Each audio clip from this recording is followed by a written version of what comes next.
આપણે સરદાર વલ્લભભાઈ પટેલ સાહેબની 150મી જન્મ જયંતિની ઉપલક્ષમાં અને જે રાજ્ય કક્ષાએથી સૂચના મળી છે એના મુજબ આપણી 7 વિધાનસભામાં આ યાત્રા કરવાની છે। આમ દરેક વિધાનસભા વિસ્તારમાં માનનીય ધારાસભ્યશ્રીની અધ્યક્ષતામાં પ્રેસ કોન્ફરન્સ પણ કરવાની છે, પરંતુ આજે જે આપણો જિલ્લા સ્તરનો કાર્યક્રમ છે આ 17 તારીખે માનનીય જીતુભાઈ વાઘાણી સાહેબ જે આપણા મંત્રી સાહેબ છે એના મત વિસ્તારમાં ભાવનગર પશ્ચિમમાં થશે।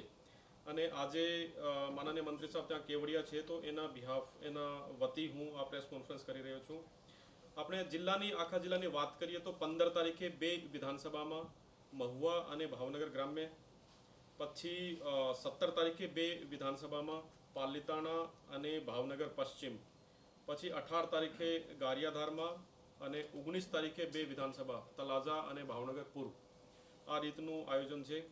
જિલ્લા સ્તરના કાર્યક્રમની વાત કરીએ તો આપણા જિલ્લા સ્તરનો કાર્યક્રમ લગભગ 10 થી 11 કિલોમીટરની યાત્રા થશે, જે જશોનાથ સર્કિલથી લઈને અને ચિત્રામાં જે મસ્તરામ બાપાનું મંદિર છે ત્યાં સુધી આ યાત્રા મીન્સ કે થશે। આ યાત્રામાં મોટા ભાગમાં લોકો જોડાવાના છે અને આપણે દરેક 1 થી 1.5 કિલોમીટરના અંતરે સાંસ્કૃતિક કાર્યક્રમ કરવા માટે પછી રિફ્રેશમેન્ટ વગેરેની પણ વ્યવસ્થા કરી છે। સાથે જે રાષ્ટ્રીય નાયક છે એની પ્રતિમાને ફૂલહાર પુષ્પાંજલિ અર્પણ કરવાના અને લોકો જોડાય આ પ્રકારની આપણે તમામ વ્યવસ્થા આ યાત્રામાં કરી છે।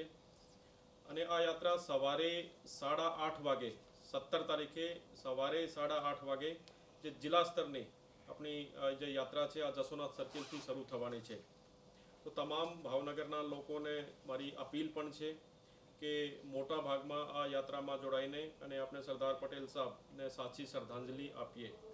અને આમ મને કહેવાની જરૂર નથી, કારણ કે સરદાર પટેલ સાહેબનો ભાવનગર સાથે એક ખાસ સંબંધ પણ છે કે ભાવનગરના જે રાજા હતા કૃષ્ણકુમારસિંહજીએ એ સૌથી પહેલો જે દેશી રજવાડો હતો 562માંથી પહેલી જે મીન્સ કે સાઇન કર્યા હતા જે આપણે સ્વતંત્રતા પછી ભારત દેશને આપવા માટે, તો ભાવનગરના આ રાજા હતા। તો આપણા માટે આ જે યાત્રા છે 150મી જન્મ જયંતિ છે, આમ પણ એક વધારે કહી શકાય કે ગૌરવનો વિષય છે।